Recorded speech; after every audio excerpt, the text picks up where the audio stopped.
Slide show from the current slide. Okay, lecture start करने से पहले दो क्वेश्चन।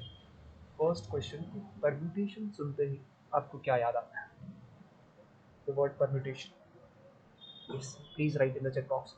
सर हर बार एक ही सवाल पूछते हो, फिर भी आज वापस से सेम क्वेश्चन। यस, परम्यूटेशन सुनते ही क्या याद आता है? चैट बॉक्स में लिख के बताओ। Permutation is what? Chat box is open. Please write your answer in the chat box. The screen is visible. Audio भी आ रहा है।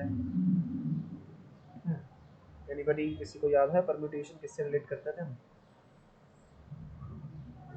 हाँ जी, जल्दी। चलो चलो चलो। Yes, very good. It is an ordered arrangement. जिनको याद नहीं था प्लीज़ याद रख लो, बिकॉज आज हम लोग इसके आगे बढ़ने वाले हैं, ठीक है? तो जब कभी भी आपको अरेंजमेंट करना है जहाँ पर ऑर्डर इम्पॉर्टेंट है, हम लोग यूज़ करेंगे परम्यूटेशन को। Now the next question is, give me the formula for P N comma R. Check box में फॉर्मूला लिख दो यार। चलो, पी एन कॉमा आर का फॉर्मूला लिख दो in terms of factorial.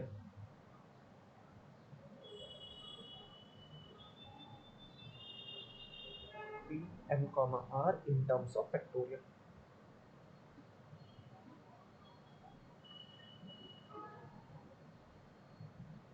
Very good. N factorial divided by n minus r factorial. Pankaj ji is absolutely right. ठीक है, तो ये फॉर्मूला है जो हम लोग आज बार बार यूज़ करेंगे, divided by n minus R. ठीक है, क्वेश्चंस करना है तो पहले वही questions I will show you, I will give you some time to think about that question. ठीक है, फिर हम लोग साथ में डिस्कस करें। बहुत ही इंटरेस्टिंग से दो क्वेश्चन बचे हैं परम्यूटेशन के अंदर। Let's see the question. There are 3 students of FY BCom, 2 students of SY BCom, and 4 students of AY BCom. In how many ways they can sit in a row so that the student of the same class are, पहले से पहला part करेंगे, that is always together। ठीक है, तो सिर्फ always together वाले के बारे में थोड़ा सोचो। अगर आपको आता है तो answer in terms of factorial मुझे चैट बॉक्स में लिख के बता। ठीक है, इन टर्म्स ऑफ फैक्टोरियल आंसर चाहिए मुझे इन चैट बॉक्स। सोचो थोड़ा। हम लोग ने एक चीज़ किया था, उसी का ही एक्सटेंशन है। टुगेदर वाला किया था ना हमने, सब दो सम किए थे शायद, उसी का ही एक्सटेंशन है यहाँ पर। थोड़ा सोचो इसके बारे में और बताओ। I will give you some time to think. First one is always together.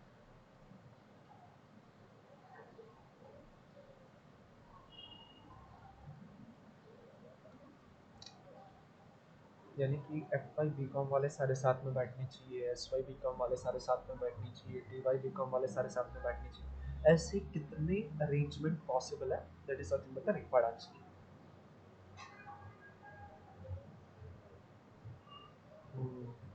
ऐसे करो।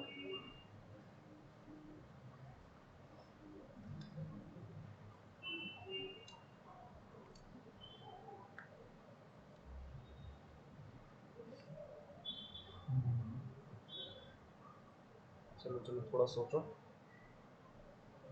जिनको भी साथ में रखना है उनका क्या बना रहे थे हम लोग? Group.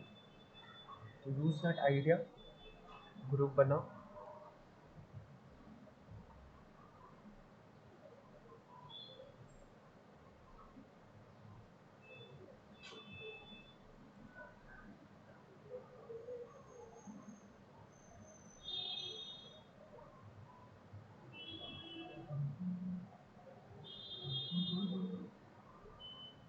Okay,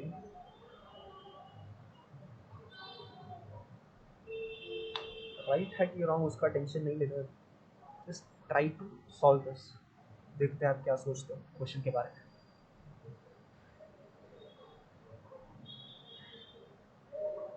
anybody? Okay, Pankaj ji has tried something. According to him, it is 3 factorial into 3 factorial. So let me just tell you, Pankaj ji बहुत ही अच्छा अटेम्प्ट है, लेकिन आंसर इज रॉन्ग। देखते हैं कि इसका करेक्ट आंसर किस तरीके से निकलेगा। ठीक है, तो व्हाट आई नो इज कि there are 3 student of F I B com. मैं क्या करता हूँ, उनको नाम दे देता हूँ, F1, F2 and F3। These are nothing but 3 student of FI BCom। फिर 2 student of S Y B com, तो उसको मैंने नाम दे दिया S1 एंड S2। फिर 4 student of T Y B com, उनको नाम दे देता हूँ T1, T2, T3 and T4।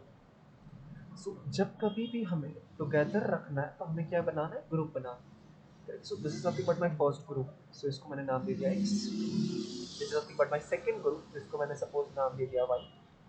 This is nothing but my third group, जिसको मैंने नाम दे दिया Z। तो पहला चीज हम लोग क्या करते हैं, ग्रुप जो है उसको एज एन एलिमेंट कंसीडर करके उनके परम्यूटेशन करेंगे। सो इन तीनों के कितने परम्यूटेशन हो सकते हैं बता दो यार चैट बॉक्स में हर कोई। एक्स वाई जेड, इनके कितने परम्यूटेशन आप कर सकते हो? परम्यूटेशन यानी कि ऑर्डर अरेंजमेंट। सो एक्स वाई जेड, ये आपके पास 3 एलिमेंट है, उसके कितने अरेंजमेंट आप कर सकते हो, ऑर्डर अरेंजमेंट, या फिर मैं कहूँ इसके कितने परम्यूटेशन हो सकता है सिर्फ एक्स वाई जेड के, सिर्फ एक्स वाई जेड के। आपके पास 3 एलिमेंट है, तीनों को आपको लेना है। Yes, let me know the answer in the chat box. Yes, perfect perfect. So मुझे पता चला ये एक्स वाई जेड जो है उसको मैं 3 फैक्टोरियल वेज में अरेंज कर सकता हूँ।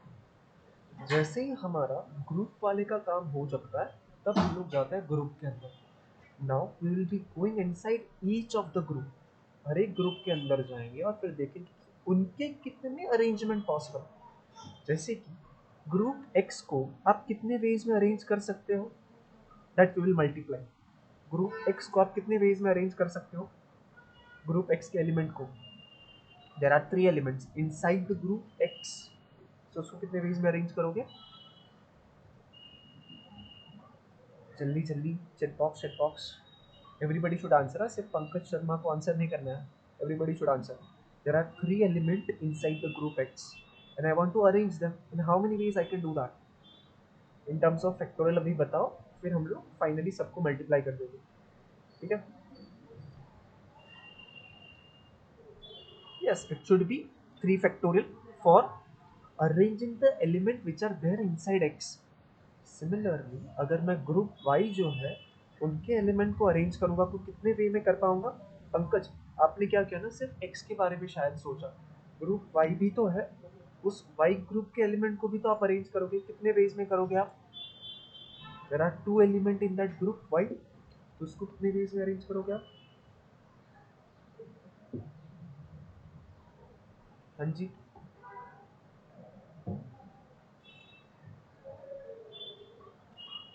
element of the group Y, there are 2 elements. Okay. Okay, अगर ऑडिबल नहीं होगा तो मुझे बता, ठीक है? Okay, I try to be more louder. Okay, so the question is, group Y जो है उसके एलिमेंट को आप कितने वेज में अरेंज कर सकते हैं? Is it clear now? The audio is clear now?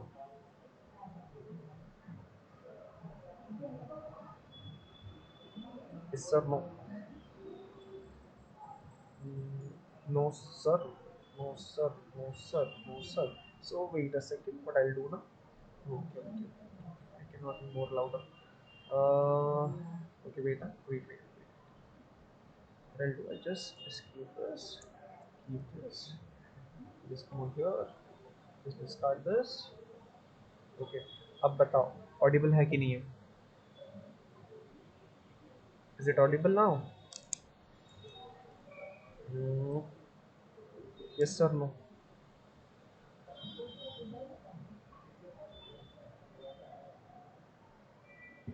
No sir, still.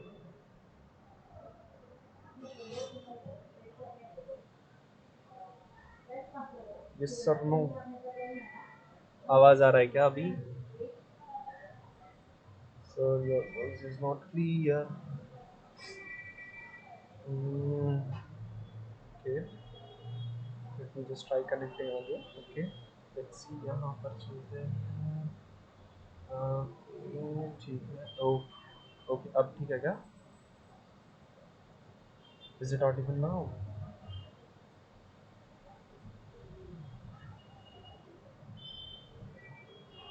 Yes or no?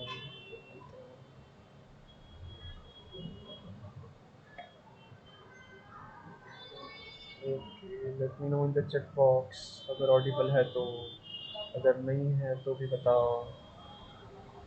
Yes, okay, now it is Audible, thank you. Okay, let's just come to this again. Let's go for this slideshow. Question करते हैं यहाँ पे continue. सो मेरा question ये था, group Y जो है हमारे पास, उसके एलिमेंट को अगर आपको परम्यूट करना है, यानी कि किसको परम्यूट करना है, तो आपको इस S1 और S2 को परम्यूट करना है। तो this can be done in how many veg? That could be done in okay, it is 2 factorial, very good Pankaj. Similarly और क्या मल्टीप्लाई करूंगा मैं यहाँ पर for this z के लिए, और क्या मल्टीप्लाई करूंगा मैं? 4 factorial। now I request student to find the total answer। ये क्या होता है? ये होता है 6 होता है, ये 6 होता है, ये होता है 2, ये होता है 24। just multiply all this number and let me know। 6 into 6 into 2 into 24। but student should understand कि ये फैक्टोरियल कहाँ से आ रहा है ना। ये फर्स्ट 3 फैक्टोरियल किसके लिए है? तो ये फर्स्ट 3 फैक्टोरियल इस एक्स वाई जेड के लिए। ये 3 फैक्टोरियल एक्स ग्रुप जो है उसके एलिमेंट को परम्यूट करने के लिए। 2 factorial is for permuting the group element of the group y, and 4 factorial is for permuting the element of the group z। ठीक है। so what is the final answer? 6 into 6 into 2 into 24, it is 1728। is it okay? हर किसी को समझा कि ये मैंने कहाँ से लिखा? ये this 3 into 3 factorial 2 3 factorial 2 factorial 4 factorial कहाँ से आया? सबको समझ रहा है कि नहीं समझ रहा है? confirm in the chat box with y। अगर नहीं समझता है तो n डाल। okay, except Pankaj, what about the others? yes, okay, अनुज भी जाग रहा है, ठीक है, बढ़िया। और बाकी लोग क्या कर रहे हैं? समझा कि नहीं समझा? 3 फैक्टोरियल 3 फैक्टोरियल 2 फैक्टोरियल 4 फैक्टोरियल, बहुत सिंपल सा था। तो जब कभी भी आपको ऐसा दिखता है ना, टुगेदर एक ग्रुप है जो आप चाहते हो कि साथ में ही रहे, उस टाइम पे हम लोग क्या करते हैं, उनको ग्रुप बना देंगे, फिर ग्रुप का परम्यूटेशन। फिर इस चीज को ध्यान देना है, जितनी भी ग्रुप बनाया है उस ग्रुप के अंदर जाके भी परम्यूटेशन करो एंड मल्टीप्लाई। जैसे कि 3 ग्रुप बने तो 3 फैक्टोरियल, फिर हर एक ग्रुप के अंदर हम लोग गए और फिर उनके परम्यूटेशन हम लोग ने मल्टीप्लाई कर दिया। ये बहुत ही सिंपल सा सिचुएशन था। अब कोई मुझे बताएगा कि ये नॉट टुगेदर वाला कैसे करें? अगर आपको क्वेश्चन है कि नॉट टुगेदर, यानी कि अभी जो किया उसका उल्टा, यानी कि एटलीस्ट कोई ऐसी जगह आ रही है जहाँ पे ये जो नंबर है, एक ही क्लास के जो नंबर है वो एक दूसरे से अलग अलग हो जा रहा है। ऐसे सिचुएशन में कैसे करोगे आप? टुगेदर के लिए किया, अब नॉट टुगेदर के लिए क्या सोचोगे? कॉन्सेप्ट चाहिए मुझे, लेट मी नो कि किस तरीके से इसको सॉल्व करेंगे।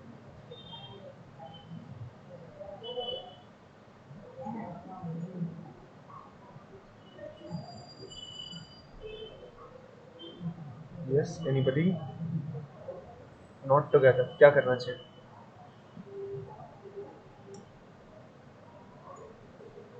ऐसा सोचना है कि भाई कोई ना कोई ऐसे ग्रुप होगा जो टूट जाएगा, that means they are not together. in always together you got 1728 arrangement। so what about the other arrangements जहाँ पे वो साथ में नहीं होंगे? yes, anybody? किसी को याद आ रहा है कि नहीं आ रहा है? हम लोग ने दोनों किया था, टुगेदर में ग्रुप बनाकर, नॉट टुगेदर में क्या करते थे हम लोग? टोटल फाइंड आउट करते थे, फिर टोटल में से माइनस करते थे। यस और नो? किया था कि नहीं किया था यार? we used to find out the total number of arrangement and from that we used to subtract कि टुगेदर वाले कितने हैं। हाँ कि ना, याद आ रहा है कि नहीं कुछ कॉन्सेप्ट वो?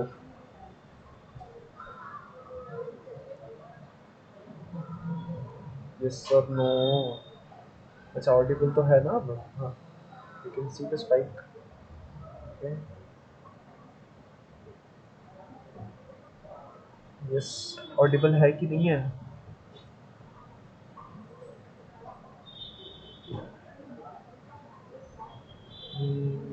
यस, स्पाइक तो आ रहा है सही से।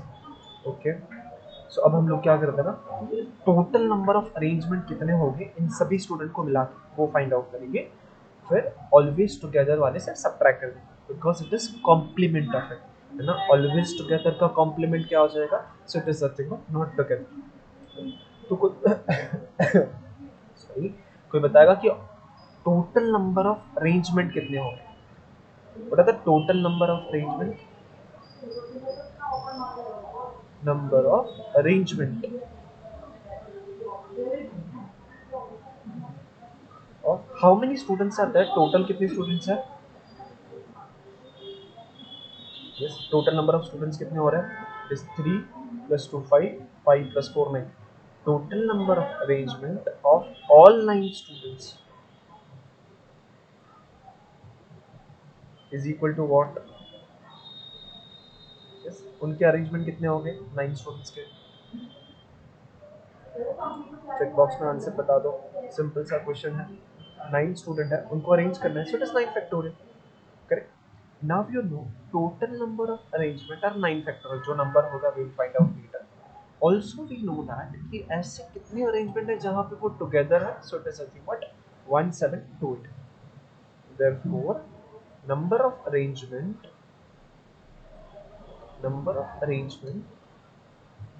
very good, you got the answer. Right? So just find out that answer. तब तक मैं लिखता हूँ, तब तक आप आंसर फाइंड आउट करके दो. Arrangement in which students of same class are not together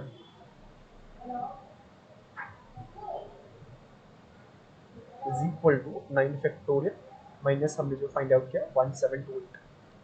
So the answer is 361152. Others please verify the answer is correct or not. 361152. Is it correct? First of all ये भी बता दो कि भाई 9 factorial क्या मिला. चलो चलो, 9 फैक्टोरियल क्या मिलता है?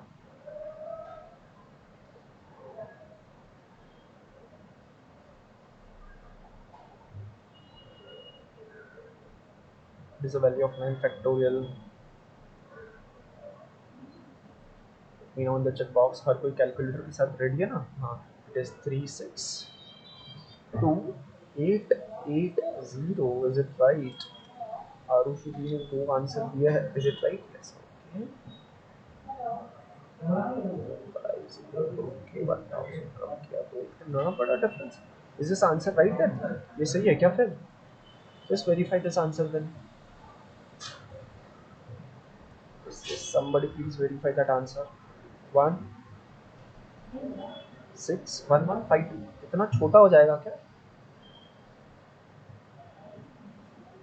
सही है कि नहीं है?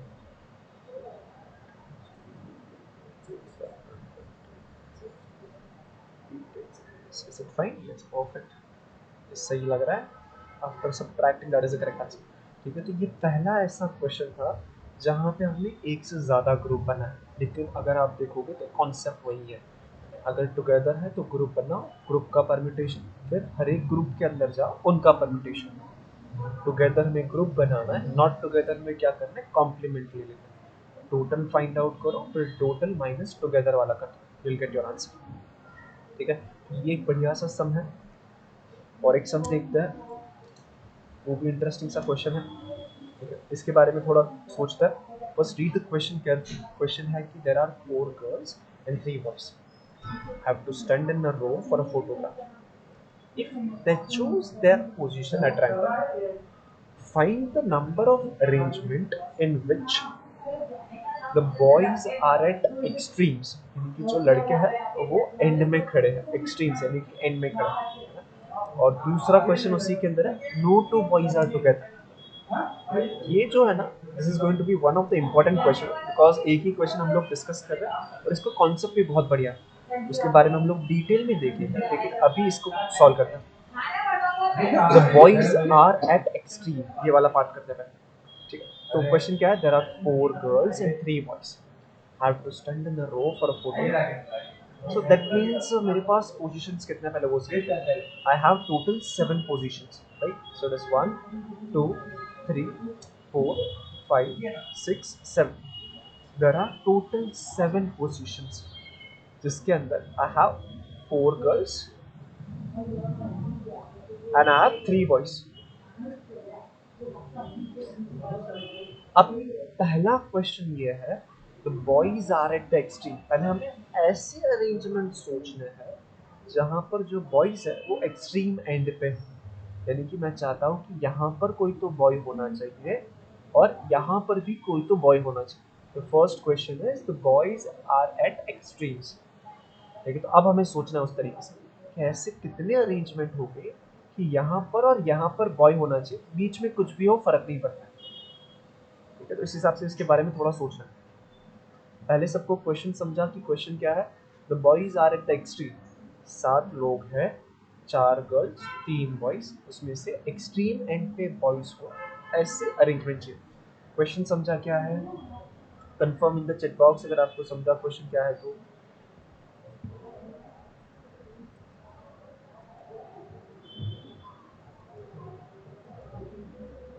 यस, ओके, तो Pankaj is active, what about others. ठीक है, will break down the question, बहुत ही सिंपली हो जाएगा, बट पहले क्वेश्चन में पूछा क्या गया वो समझना जरूरी है। पूछा है कि कितने ऐसे अरेंजमेंट होंगे जहां पर दोनों एंड जो है वहां पर बॉयज स्टैंड करने चाहिए। Is it okay, what about others. Question समझा कि नहीं समझा, क्वेश्चन क्या कह रहा है। 4 गर्ल्स 3 बॉयज, वो एक रो में खड़े हैं to take a photograph. Question ये है to find out the total number of arrangement in which the both the extremes are nothing but occupied by boys. ठीक है, हमें ऐसे अरेंजमेंट ढूंढना है जहाँ पे स्टार्ट और एंड जो है वहाँ पे बॉय खड़ा रहना चाहिए। Is it okay, the question for others. बाकी लोग जाग रहे कि नहीं जाग रहे। Yes, Aarush is also awake. Okay, let's try to think कि वो नंबर क्या होगा। ठीक है, वो नंबर के बारे में थोड़ा सोचते हैं। फर्स्ट ऑफ ऑल क्वेश्चन के हिसाब से मुझे बॉयज एट द एक्सट्रीम, तो सिर्फ मैं यही सोचता हूँ कि ये जो है ये दोनों प्लेस को मैं कितने वेज में फिल कर सकता हूँ, बिकॉज वहाँ पे कंडीशन है ना। सो आई जस्ट थिंक कि एक्सट्रीम एंड जो है that can be filled in how many veg. थोड़ा सोच के बताओ, सिर्फ वो दोनों पोजीशन के बारे में सोचो, बीच का पार्ट हम लोग नेक्स्ट पार्ट करेंगे। लेकिन सबसे पहला हमारा क्वेश्चन है कि दोनों जो है स्टार्ट और एंड उसको कितने वेज में आप अरेंज कर सकते हैं, स्टार्ट एंड एंड। थोड़ा सोचो, यू हैव 2 पोजीशंस, आपके पास 2 पोजीशंस है, इसको आपको फिल करना है और आपके पास 3 boys.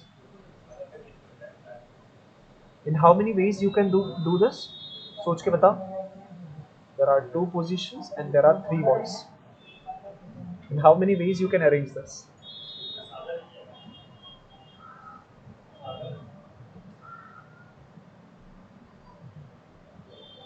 Yes?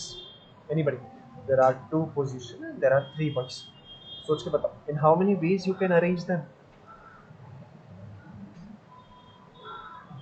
It should be 6 is the correct answer, Adesh. But कोई मुझे P के टर्म में बताओ ना, P के टर्म में, because I want कि हम लोग फिजिक्स से करें। जब आप P के टर्म में लिखोगे ना तो मुझे समझ जाएगा कि नहीं आपको कॉन्सेप्ट सही से पकड़ा है। P के टर्म में लिखो, in terms of P because we are learning permutation.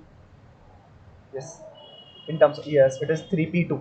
कैसे सोचा उन्होंने, उन्होंने ये सोचा कि मेरे पास 3 लोग हैं, उसमें से मैं 2 को चूज करूंगा फिर अरेंज कर दूंगा। So the answer is nothing but p3 common, and that is nothing but 6, that is absolutely right. ठीक है, बहुत ही अच्छा लगा, चलो किसी को याद था। अब बचे कितने लोग हैं, how many people are remaining, कितने स्टूडेंट्स बाकी रह गए, 2 चले गए, 2 बॉयज है वो मैंने अरेंज कर दिया। So I have 4 girls left plus 1 boy will be left, यानी कि टोटल 5 लोग हैं। And I also have 5 positions, है ना, ये 5 पोजीशन भी बाकी है। सो मेरे पास 5 पोजीशन है और मेरे पास 5 लोग हैं। अब मेरे पास कोई कंडीशन नहीं है, अब लड़का लड़की हो कुछ फर्क नहीं पड़ता, उन सबको इन 5 पोजीशन में मुझे सिर्फ अरेंज करना। Yes, so that can be done in how many ways, in terms of P लिखेगा पहले। मेरे पास 5 स्टूडेंट है और मेरे पास 5 position, that should be yes correct. So that can be done in p 5,5 and that is nothing but 5 factorial. 5 factorial हर किसी को याद है 120। सो फाइनल आंसर क्या होगा for the first one, answer क्या होगा, फाइनल आंसर क्या होगा? सोचेंगे क्या यूज करेंगे हम लोग?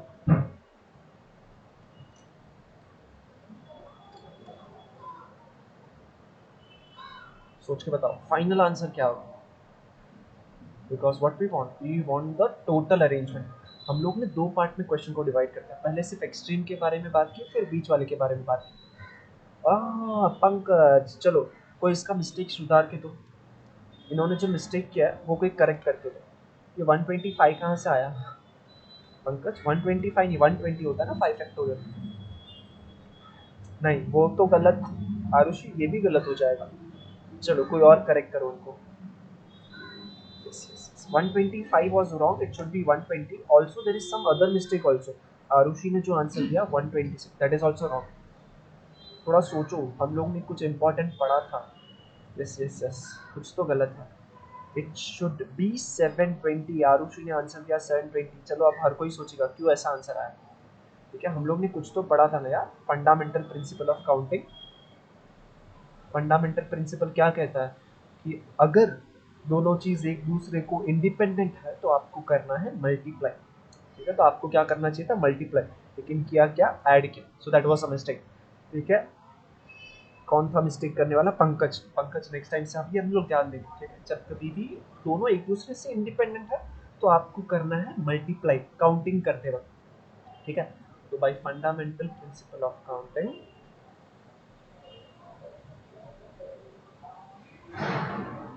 आपको करना क्या है? आपका आंसर आएगा पहले तो ये 6, फिर आएगा into 120।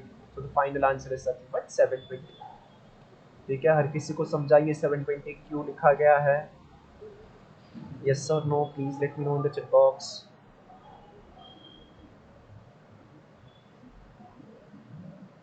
Yes okay, Arushi is fine, what about others? Yes very good Anuj. चलो लोग जाग रहे हैं, 3-4 लोग तो जाग रहे हैं, वेरी गुड। ठीक है, तो ये तो इजी क्वेश्चन था। चलो नेक्स्ट क्वेश्चन, बहुत ही अच्छा क्वेश्चन। ठीक है, डिफिकल्टी क्वेश्चन के अंदर अरेंज ही करना है, लेकिन अब कंडीशन क्या होता है कि कोई भी दो बॉयज साथ में खड़े नहीं रहने चाहिए। यहाँ पर क्या हो सकता है, स्टूडेंट ये टुगेदर देख के ना कुछ और सोचने लगे। सर टुगेदर है तो ग्रुप बना देगा। यहाँ पर ग्रुप का कॉन्सेप्ट नहीं लगेगा, बिकॉज यहाँ पर टोटल है 3 बॉयज और आपको क्या चाहिए? No 2 boys should be together. तो वो डिफरेंस है कि 3 बॉय टोटल है और यहाँ पर no 2 boys should be together. अगर सपोज बोलते थे ना कि तीनों बॉयज टुगेदर नहीं होने चाहिए, वैसा कंडीशन होता तो ग्रुप बना के काम चल जाता। लेकिन यहाँ पे लिखा है नो 2 बॉयज आर टुगेदर। तो जब कभी भी नो 2 वाला कंडीशन होता है ना, नो 2 आर टुगेदर वाला कंडीशन, उसके लिए एक अलग कॉन्सेप्ट यूज किया जाता है जिसको हम लोग सीखेंगे। ठीक है, तो क्वेश्चन को आइडेंटिफाई करना बहुत जरूरी है। So first part, the boys are at the extreme end. Answer is 720. Now the question was, no 2 boys are together. Okay, उसके बारे में थोड़ा सोचना। Second is sorry, I think answer select नहीं हुआ था। ओके, यहाँ पर आते हैं, सिलेक्ट करते हैं। तो सेकेंड वाला है, ध्यान से, नो 2 बॉयज आर टुगेदर। इसको थोड़ा सॉल्व करते हैं, इजी बनाएंगे। मेरे पास क्या है, तो आई have 4 girls and I have 3 boys total. मुझे क्या पता है कि मुझे बॉयज को टुगेदर नहीं रखना है। गर्ल्स पे तो कुछ कंडीशन नहीं है ना, तो girls can arrange among themselves in without any restriction. Girls को कोई भी रिस्ट्रिक्शन नहीं। तो मैं क्या करता हूँ, जो 4 गर्ल्स है ना, पहले उनको अरेंज कर देता हूँ फोटो के। ठीक है, this 4 girls can be arrange in how many ways among themselves. 4 girls है, उनको मुझे अरेंज करना है। कितने वेज में अरेंज कर सकता हूँ? It is 4 factorial. Very good, Arushi ji को अभी वो तो याद रहेगा। सो व्हाट आई नो, क्या मैं 4 गर्ल्स जो है ना उसको मैं अरेंज कर देता हूँ। Suppose this are the 4 places for the girls. This can be occupied in 4 factorial ways. मैंने क्या किया, चारों लड़कियों को अरेंज कर दिया in 4 factorial ways. 4 girls are arranged in 4 factorial ways. अब मैं क्या करूँगा, मुझे पता है कि बॉयज जो है वो टुगेदर नहीं होने चाहिए, यानी कि एक के बाद एक बॉयज नहीं देखना चाहिए। तो मैं क्या करता हूँ, मैं इस तरीके से उनको अरेंज करूंगा कि दो बॉयज अगर आ रहे हैं तो उनके बीच में कहीं ना कहीं गर्ल्स होनी चाहिए। तो मैं क्या करता ना, गैप बना दिया। इफ यू ऑब्जर्व, मैंने यहाँ पे बीच में गैप छोड़ दिया। तो मैं क्या करूंगा, इसे हम लोग कहते हैं गैप मेथड। जब कभी भी आपको चाहिए कि no two should be together, तब हम लोग गैप मेथड का यूज करते हैं। जैसे कि यहाँ पे मैंने क्या कर दिया, गर्ल्स को अरेंज कर दिया और उनके बीच में गैप छोड़ा था। First, second, third, fourth and fifth. अगर मैं अपने वॉइस को इन गैप्स में अरेंज करने जाऊंगा तो इट विल मेक श्योर कि कोई भी दो वॉइस एक के बाद एक नहीं हो सकता। बिकॉज अब वॉइस कहाँ पे खड़े रह सकता है, तो ये जो मैंने बॉक्स बना ना, उनके ऊपर ही वॉइस खड़े रह सकते हैं। दैट मीन्स तीन वॉइस है और मेरे पास कितने पोजिशंस है, 1 2 3 4 5। तो मैंने डिसाइड कर लिया कि ये जो बॉक्सेस मैंने बनाए वहीं पे मैं वॉइस को खड़ा रखूँ। और ये जो चीज़ है वो इस चीज़ का ध्यान रखेगा कि एक के बाद एक वॉइस नहीं आ सकती। बिकॉज अगर सपोज मैंने पहला वॉइस यहाँ पे रखा तो उसके बाद तो गर्ल पक्का आ जाएगा। तो जहाँ पर भी मैं वॉइस को रखूँगा उसके बाद गर्ल पक्का आएगा। So it will make sure कि एक के बाद एक वॉइस ना आए। ठीक है, तो ये गैप मेथड जो है उसका कॉन्सेप्ट समझ रहा है कि क्या किया हम लोग ने। मुझे चाहिए था no two boys should be together, तो मैंने पहले गर्ल्स को अरेंज कर दिया। गर्ल्स को अरेंज करते वक्त मैंने दो गर्ल्स के बीच में गैप रखा है। ठीक है, so there are how many position left. अब मेरे पास 5 पोजिशन बन जाती है फॉर वॉइस। ये पोजीशन इंपॉर्टेंट क्यों है, बिकॉज यहाँ पर वॉइस को रखने पे वी विल मेक श्योर कि वॉइस के बाद वॉइस ना आए। ये गैप मेथड क्या कर रहा है, समझ रहा है कि नहीं समझ रहा है? गैप मेथड क्या है, आंसर लाएंगे। सबसे पहले समझिए कि ये कॉन्सेप्ट क्या है गैप मेथड का और किस तरीके से यहाँ पे वो काम कर रहा है। Yes or no? I'll give you time to digest. समझो उसको कि क्या कह रहा है गैप मेथड, क्या कह रहा है। If you want boys to not to be together, two boys not should not be together, then what you should do, पहले गर्ल्स को अरेंज कर दो, फिर बीच में गैप छोड़ो। वो जो गैप है वहां पे आप बॉयज को रखना है। ठीक है, सो यानी कि आपके पास 5 चॉइस है और आपके पास 3 बॉयज है। सो 3 boys can be arrange in 5 places in how many ways? 3 boys can be arranged in 5 places in how many ways? चलो बता दो। 3 boys can be arranged in 5 places in how many ways? Very good. So चलो अब हर किसी को arrangement थोड़ा थोड़ा समझ रहा है। Okay, very good. Now that means total number कितना होगा, ये इसको भी लिख देते हैं 4 फैक्टोरियल 24। ये कितना होगा भाई, p 5, 3 कितना होगा, चलो वो भी बता दो। Very good, it is 5 4। Yes, it is perfect. Final answer क्या होगा, सेकंड के लिए आंसर क्या आएगा फिर, that means final answer is what. चलो चलो अब मुझे सही आंसर मिलना चाहिए।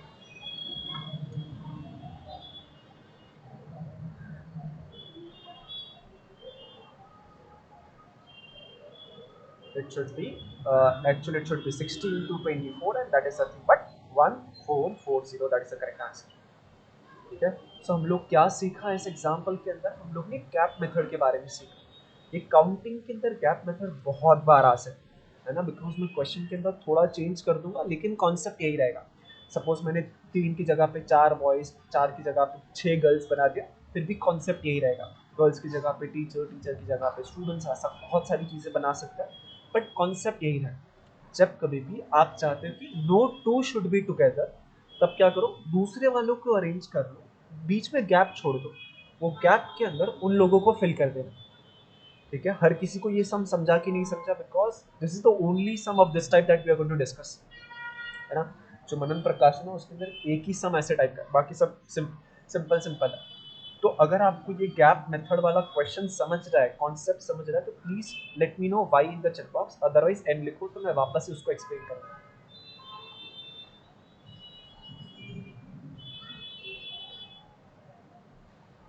जस्ट ट्राई टू अंडरस्टैंड, अपने आप को एक बार थोड़ा एक्सप्लेन करो, टेक 2 मिनट्स खुद को एक्सप्लेन करो क्या सीखा है इसके अंदर। If you are not getting, if you are stuck somewhere, be free to ask.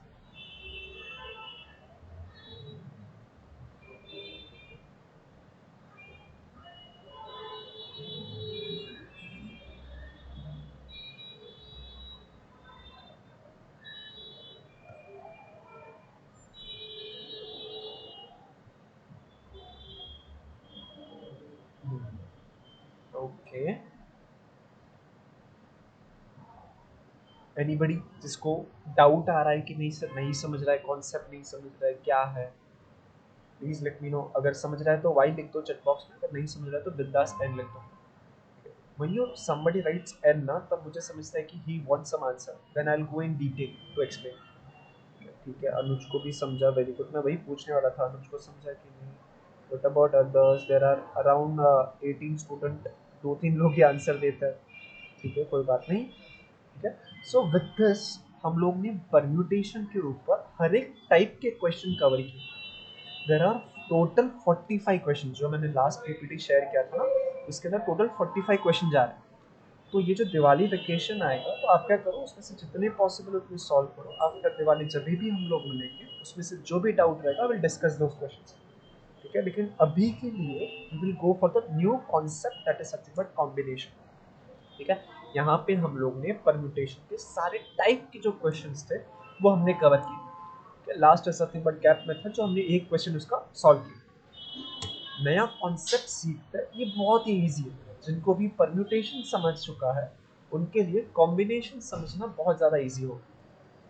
Let's see the combination. Definition देखते हैं। परम्यूटेशन आज ही मैंने क्वेश्चन पूछ लिया था कि परम्यूटेशन क्या होता है, ये उसी से कुछ ना कुछ रिलेट करता है कॉम्बिनेशन।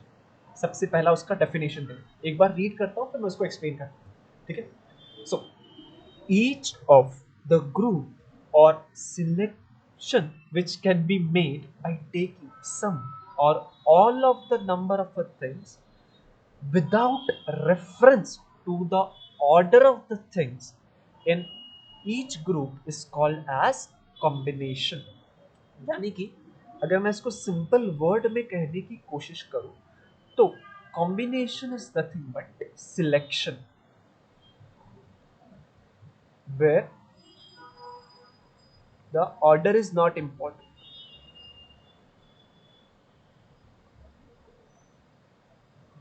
इसीलिए मैं बार बार बोल रहा था कि परम्यूटेशन जो है वो क्या होता है, तो permutation is nothing but ordered arrangement.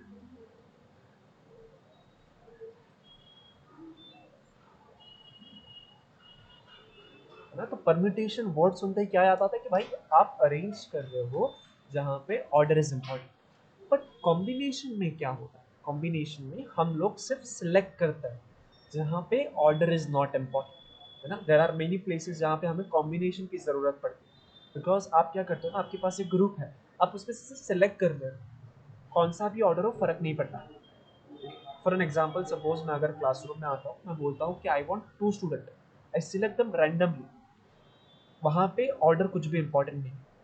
लेकिन सपोज अगर मैं थोड़ा कंडीशन बदल देता हूँ, आई विल से कि मुझे 2 स्टूडेंट चाहिए, जो मैं पहला सिलेक्ट करूँगा that would be head of the house, the second would be the monitor. ठीक है, इस हिसाब से अगर सोचोगे तो इसका मतलब कि जिस भी ऑर्डर में सिलेक्ट किया जा रहा है वो इंपॉर्टेंट है।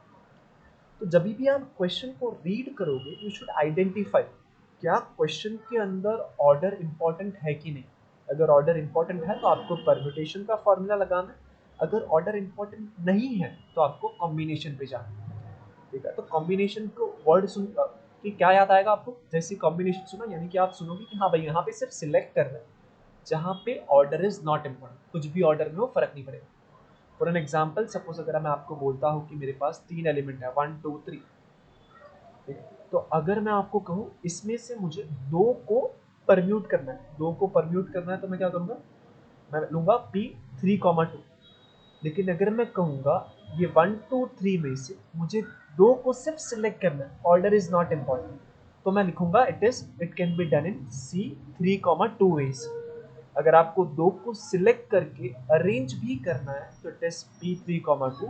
अगर आपको सिर्फ सिलेक्ट करना है तो it is nothing but C3,2। ठीक है, थोड़ा नोटेशन देख लेता है। हेंस आप देखोगे ना, जो भी हमने परम्यूटेशन में देखा ना, सेम चीज़ है यहाँ पर, एग्जैक्टली सेम चीज़। फर्क क्या है कि परम्यूटेशन में हम लोग सिलेक्ट करके उसको अरेंज करते थे, है ना, यहाँ पर क्या करते हैं, यहाँ पर सिर्फ सिलेक्ट करते हैं, कुछ और नहीं करते। इसलिए permutation is order arrangement, combination is a selection when the order is not important. ठीक है, so hence if n things are given and we want to choose r out of them where r is less than equal to n, and the order of choosing this R things is not important. Such a selection is called combination of n object taken R at a time, and it is denoted by three notation है। ठीक है, एक तो आप लिख सकते हो उसको NCR, दूसरा नोटेशन होगा CN, या फिर ब्रैकेट के अंदर अगर ऊपर n लिखा है और नीचे R लिखा है, so that means the same thing, it is nothing but NCR होगी। तो ये तीन नोटेशन आपको बहुत सारी जगह पे दिख सकता है। While writing I will be using this notation because type करने में ये ईजी होता है मुझे, इसलिए मैं यही नोटेशन यूज करूंगा। आप इसको या फिर इसको यूज कर सकते हो, दोनों ही सिंपल है। थर्ड वाला है ना, most of the time type करता है ना रेफरेंस बुक में, वहाँ पे दिख जाए, but we will be using any of the notation, कुछ डिफरेंस नहीं है साथ। ठीक है, सो एक इंपॉर्टेंट सा नोट करेंगे, in combination of n objects taken R at that time, order in which the selection is made is not important। ठीक है, तो permutation order is important, combination selection where the order is not important. ठीक है, हर कोई ध्यान रखेगा permutation और combination के बीच का डिफरेंस। ठीक है, तो यहाँ पर मैं थोड़ा एक्सप्लेन कर देता हूँ, यहाँ पे रिटर्न एक्सप्लेनेशन डाल देता है। Selecting two and arranging them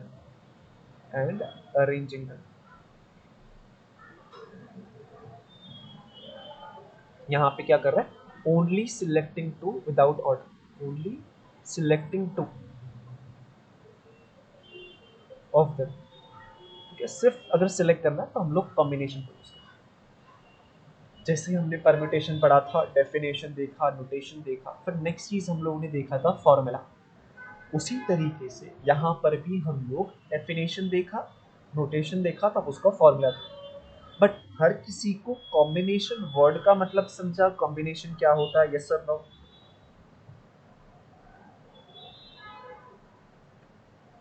word को समझना जरूरी है, बिकॉज जब कभी भी आएगा एग्जाम में तो वर्ड लिखा जाएगा, तो you should know what this word mean. Combination का मतलब क्या होता है कि आप सिर्फ सिलेक्ट कर रहे हो, वहाँ पे ऑर्डर की कुछ रिक्वायरमेंट नहीं। मैं क्लासरूम में आया, मैंने बोला मुझे सिर्फ 2 स्टूडेंट चाहिए, किसी भी ऑर्डर में सिलेक्ट किया, कुछ फर्क नहीं पड़ा। लेकिन अगर मैं बोलूँ कि जो भी मैं फर्स्ट सिलेक्ट करूंगा he will get a more priority और something like that, then the order is important. फिर हम लोग परम्यूटेशन पे जाएंगे। सिर्फ सिलेक्ट करना है without order, then go for combination. Is the difference between two of the word clear to everybody? Permutation क्या है और कॉम्बिनेशन क्या है, यस और no? Confirm in the chat box.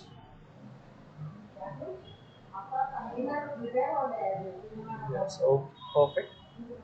Let's see, अब एक ही छोटा सा चीज करेंगे, that is but finding out the formula of combination. ठीक है, आज ही मैंने स्टार्टिंग में आपको परम्यूटेशन का फॉर्मूला आप लोगों ने मुझे बताया था, तो एंड में आपको कॉम्बिनेशन का फॉर्मूला मैं बता दूँ। ठीक है, बहुत ही सिंपल सा है। हम लोग relation between P N comma R and C N comma R, we are going to learn the relation. जैसे हमें रिलेशन पता चल जाएगा, देन ओके, सो ये जो है रिलेशन से हमें उसका फॉर्मूला भी मिल जाएगा। तो रिलेशन बहुत ही सिंपल सा, suppose if I have P N comma R, इसका मतलब थोड़ा समझ लेगा ना तो आ जाए। पी एन कॉमा आर का मतलब क्या है, total we have N items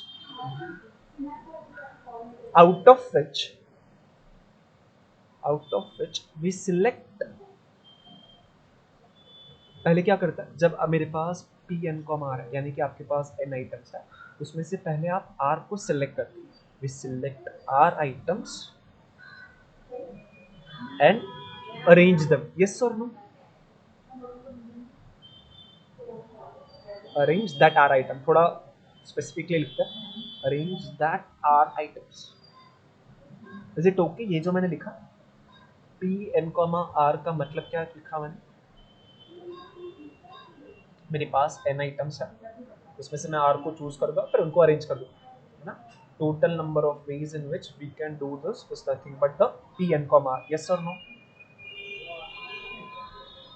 the total number of ways in which we can do this is nothing but P N comma R. आपके पास एन आइटम्स है, आप आर को सिलेक्ट करोगे, फिर आप उनको अरेंज कर दोगे।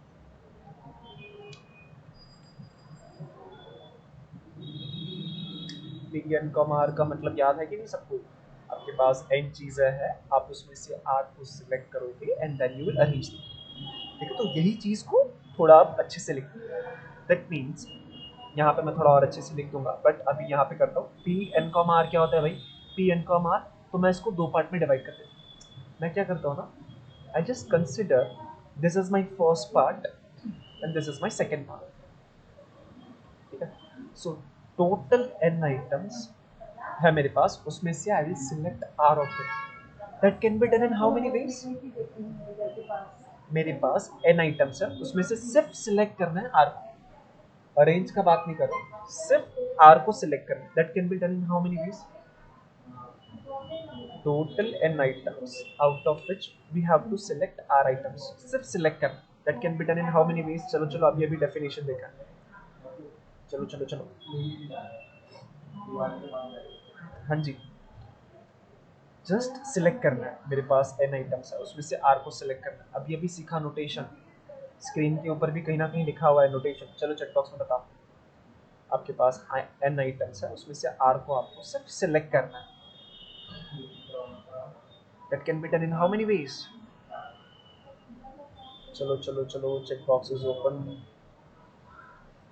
n आइटम्स में से r को सिर्फ और सिर्फ सिलेक्ट करना है। हाँ जी, एनीबॉडी अभी अभी पढ़ा? Yes, I was waiting Pankaj. Yes, so it is nothing but C N comma R, ठीक है। तो पहला जो मैंने ब्रैकेट बनाया वो सॉल्व हो गया। So only selection can be done in this many ways. अब बचा क्या, तो अब मुझे इन आर चीजों को अरेंज करना है। So this R thing can be arrange in how many ways, this R thing can be arrange in how many ways, let me know the answer in the chat box. इस R चीजों को मुझे arrange करना है, मैंने अब select कर लिया, अब मुझे उनको अरेंज करना है। हाँ जी, चलो, मोर 2 मिनट्स आई विल टेक। हमारा जैसे ये फॉर्मूला मिल जाता है, हम लोग लेक्चर को खत्म करेंगे।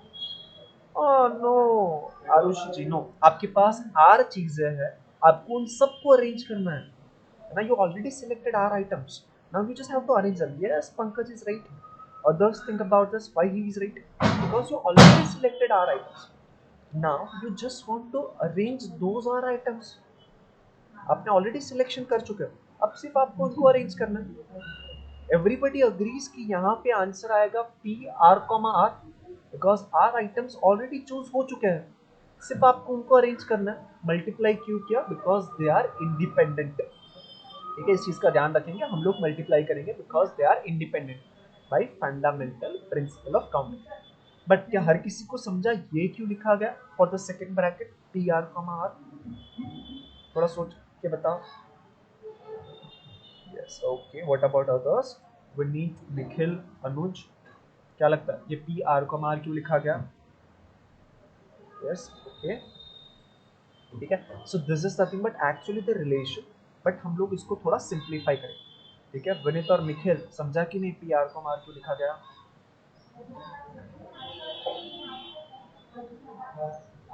ओके, सो अब क्या करेंगे ना, अब हमें जितना पता है उतना लिख देता है। पी एन कॉमा आर आपने मुझे स्टार्टिंग में बताया था, वो होता है N factorial divide by N minus R is equal to C N comma R. और ये तो अभी अभी हमने, पंकज जी ने भी बता दिया, P R comma R is nothing but R factorial. मुझे इस चीज को फाइंड आउट करना बिकॉज ये फॉर्मूला चाहिए ना। Therefore C N comma R, ये जो चीज है यहाँ पर मल्टीप्लाई कर रहा है ना, सामने की तरफ जाएगा तो डिवाइड करेगा। So it is N factorial divided by R factorial N minus R, ठीक है। तो ये हो गया हमारा formula for P N comma, ठीक है। Also from this you can write P N comma R is equal to C N comma R into R factorial. Therefore, Cm comma r can be written as Pm comma r divided by r। तो ये दोनों ही सही है, दोनों में कुछ फर्क नहीं है। अगर थियरी पढ़ रहा है तो हम लोग इसको यूज करेंगे, this one we will use for theory. And अगर फाइंड आउट करना है, वैल्यू फाइंड आउट करना है कोई पर्टिकुलर, तो हम लोग इसको यूज करेंगे। फॉर न्यूमेरिकल हम लोग ये वाला फॉर्मूला यूज करेंगे, ठीक है। तो ये हो गया formula. So before the break, what we are completing the concept of permutation and just the formula. जब भी हम लोग नेक्स्ट टाइम मिलेंगे तब हम लोग वापस से चीज़ों को रिवाइज करेंगे कॉम्बिनेशन को, और उसके बाद हम लोग क्वेश्चन सॉल्व करेंगे कॉम्बिनेशन। ठीक है, सो कुछ भी डाउट डिफिकल्टी रहेगा यू कैन आस्क।